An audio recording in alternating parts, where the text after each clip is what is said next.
Cyber ક્રાઇમના વધતા જતા બનાવો વચ્ચે સાયબર માફિયાઓ હવે વર્ચ્યુઅલ નંબરથી ફોન કરે છે। જો તમને +870 નંબરથી ફોન આવે તો આ નંબર સાયબર માફિયાઓનો હોઈ શકે।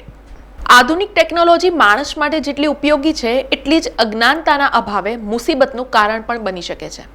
છેલ્લા ઘણા સમયથી પોલીસ અને કસ્ટમ વિભાગના નામે લોકો સાથે છેતરપિંડી થઈ રહી છે। જીવનભરની લાખો કરોડો રૂપિયાની બચત ગુમાવતા લોકો પાયમાલ થઈ રહ્યા છે। સાયબર ગઠિયાઓ સામે તંત્ર કાર્યવાહી જરૂર કરે છે, પરંતુ સાયબર ગઠિયાઓ લોકોને છેતરવાના નીત નવા કિમિયા શોધી નાખે છે। તાજેતરમાં પોલીસથી બચવા ગઠિયાઓ હવે વર્ચ્યુઅલ નંબરનો ઉપયોગ કરતા હોવાનું પ્રકાશમાં આવ્યું છે। ડિજિટલ અરેસ્ટના જે કેસીસ વધ્યા એમાં કેન્દ્ર સરકારે લાસ્ટ વીક 80 લાખ જેટલા કોન્ટેક્ટ્સને બ્લોક કર્યા। 80 લાખ જેટલા નંબર જે ભારતીય સાયબર સ્પેસમાંથી ડિલીટ કરવામાં આવ્યા। ત્યારબાદ સાયબર અપરાધીઓ હવે ડિજિટલ અરેસ્ટ માટે નવી મોડસ ઓપરન્ડી લઈને આવ્યા અને એ જે નવી મોડસ ઓપરન્ડી છે તેની અંદર હું ટીનેજ ન્યૂઝના માધ્યમથી જણાવવા માગું છું કે લોકો વર્ચ્યુઅલ નંબરનો ઉપયોગ કરી રહ્યા છે। ઘણી વેબસાઇટો વર્ચ્યુઅલ નંબર મફતમાં અથવા નજીવા દરે એ લોકોને ઓફર કરી રહી છે, જેને કારણે હવે છેલ્લા અઠવાડિયાથી આ લોકો જે ડિજિટલ અરેસ્ટના કેસીસની અંદર વર્ચ્યુઅલ નંબરનો ઉપયોગ કરી રહ્યા છે। અને એ વર્ચ્યુઅલ નંબર્સ એટલે કે વિદેશી નંબર્સ અને પહેલાં કોલ સ્પૂપિંગનો ઉપયોગ કરતા હતા અને કોલ સ્પૂપિંગ એઆઈ ટેકનિકની મદદથી જ્યારે બ્લોક કરવામાં આવી તો હવે સાયબર અપરાધીઓ જે નવી મોડસ ઓપરન્ડીમાં વર્ચ્યુઅલ નંબર એટલે +870 +44 આજે બીજા 2 પ્રકારના અલગ અલગ કન્ટ્રીના કોડ સામે આવ્યા છે। હું ટીએનએનના માધ્યમથી ગુજરાતની તમામ જનતાને જણાવવા માગું છું કે આવા કોઈપણ વર્ચ્યુઅલ નંબર પરથી કે વિદેશી નંબર પરથી તમારા મોબાઈલ પર કોલ આવે, તમને ધમકાવવામાં આવે, તમે ગેરકાનૂની પ્રવૃત્તિઓમાં અટવાયેલા છો, તમારો નંબરનો ગેરકાનૂની રીતે ઉપયોગ થઈ રહ્યો છે એવો વોટ્સઅપ પર મેસેજ આવે, મહેરબાની કરીને ચિંતા ના કરતા આ એક ડિજિટલ અરેસ્ટ પ્રકારનો સાયબર ક્રાઇમ છે। તમને ફસાવવાનો પ્રયત્ન થઈ રહ્યો છે, તમે ડરી ગયા તો તમારા પૈસા એ ખાલી કરવામાં કશી કચાશ નહીં રાખે અને એવા ઢગલો કેસીસ આપણી સામે આવ્યા છે। આપણા યશસ્વી પ્રધાનમંત્રીએ પણ કીધું છે કે રૂકો, સોચો ઓર એક્શન લો, તો અત્યારે એક્શન લેવાનો ટાઈમ છે। ટીએનએનના માધ્યમથી તમામ દર્શક મિત્રોને વિનંતી કરવા માગું છું કે કોઈ પણ વ્યક્તિ તમને ધાક ધમકી આપે, પોલીસના વેશમાં તમને વિડીયો કોલ કરે, તમને ધમકાવવાનો પ્રયત્ન કરે, સેજ પણ ગભરાતા નહીં, વિચલિત નહીં થતા, લડત આપવાનો ટાઈમ છે। આ લોકોને જાકારો આપો। આ લોકોને જાકારો એ જ છે કે આમનો કોલ રિસીવ નહીં કરો।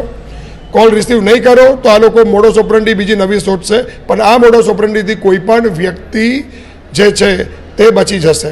આપણે કોલ ઉચકવાનો પ્રયત્ન નહીં કરીએ તો આ લોકો તમને વોટ્સઅપ મેસેજ કરશે, આ નવી મોડસ ઓપરન્ડી આવશે જે તમને અત્યારથી હું જણાવી દઉં છું। તો આપણે લડત આપવાની જરૂર છે અને જો કોઈ પણ વ્યક્તિ ધાક ધમકી આપે ને વધારે જો તમને ધમકાવવાનો પ્રયત્ન કરે તો સંચાર સાથી, ફરીવાર હું રિપીટ કરું છું, સંચાર સાથીનું પોર્ટલ છે ચક્ષુ, એના પર આ નંબરને બ્લોક કરાવો, આ નંબરનો રિપોર્ટ કરાવો અને ત્યારબાદ પણ જો આપણને કોઈક પણ અડચણ પડી રહી છે તો નજીકના કોઈ પણ પોલીસ સ્ટેશન પહોંચી જાઓ અથવા સાયબર ક્રાઇમ પોલીસ સ્ટેશનનો સંપર્ક સાધો, પરંતુ કોઈ પણ સંજોગોમાં આ લોકોને પૈસા આપવાના નથી। સાયબર ગઠિયાઓ કેવી રીતે સામાન્ય માણસને પોલીસ અને કસ્ટમ વિભાગના બોગસ અધિકારી બનીને ડરાવે છે એ અમે તમને જણાવીશું। સાયબર ગઠિયાઓ સામાન્ય માણસને ફોન પર કેવી રીતે વાત કરે છે, ધ્યાનથી સાંભળો। Hello, good afternoon custom department, मैं आपकी क्या हेल्प कर सकता हूँ? आपने फोन किया था अभी। जी सर, आपको हेड ऑफिस से कॉल की गई है पार्सल के रिकॉर्डिंग। सर हमने कॉल नहीं की, आपको हेड ऑफिस से कॉल की गई है। आपने 91 के बटन प्रेस किया, आपकी कॉल ट्रांसफर हुई है। बोलिए। तो जानकारी के लिए अपना नाम बताएं सर, सिस्टम में चेक करके जानकारी दे रहे हैं किस कारण कॉल की। जी भी सर। चंदू भाई। चंदू भाई। चंदू भाई, ओके सर, लाइन पर बने, मैं सिस्टम में चेक करके आपको जानकारी दे रहा हूँ। सर आप कौन सी स्टेट से बात कर रहे हैं? छत्तीसगढ़। ओके सर, जानकारी निकालते समय हमारे कस्टम सिस्टम में आपके नाम नंबर से सर पार्सल शो हो रहा है जो कि DHL कोरियर के माध्यम से दिल्ली से सिंगापुर जा रहा है। क्या पार्सल आप भेज रहे हैं जी दिल्ली से सिंगापुर? मैं क्यों भेजूंगा? देखिए सर, ये आपका नंबर है, ये नंबर देखिए जो हमारे सिस्टम में शो हो रहा है 9980111229, आपका नंबर है सर? हाँ। देखिए सर, आप नहीं भेज रहे, बट हो सकता है कोई व्यक्ति आपका डाटा आईडी मिस यूज करके इलीगल आइटम भेजा है। देखिए आपका नंबर है और आपको इसके बारे में कोई जानकारी नहीं है, राइट सर? हाँ। ओके सर देखिए ये कस्टम जांच के दौरान रोका गया है। इसमें 16 फेक पासपोर्ट, 58 एटीएम कार्ड और 140 ग्राम एमडीएमए मिला है। एमडीएमए मेडिकल ड्रग्स है जो कि हमारे भारत देश में बैन है और इसके बारे में आपको कोई जानकारी नहीं है, राइट? સામાન્ય માણસ ગઠિયાઓને ઓળખી ન શકે એ સ્વાભાવિક છે, ત્યારે મયુર ભુસાવડકર જેવા સાયબર એક્સપર્ટ લોકોને જાગૃત કરવાનું સરાહનીય કાર્ય કરે છે, જે પ્રશંસાને પાત્ર છે. સમાચારોના સતત અપડેટ માટે TNN ન્યૂઝને YouTube પર સબસ્ક્રાઇબ કરી બેલ આઇકોન પ્રેસ કરો અને અમારી સાથે જોડાયેલા રહો Facebook, Instagram અને Twitter ઉપર.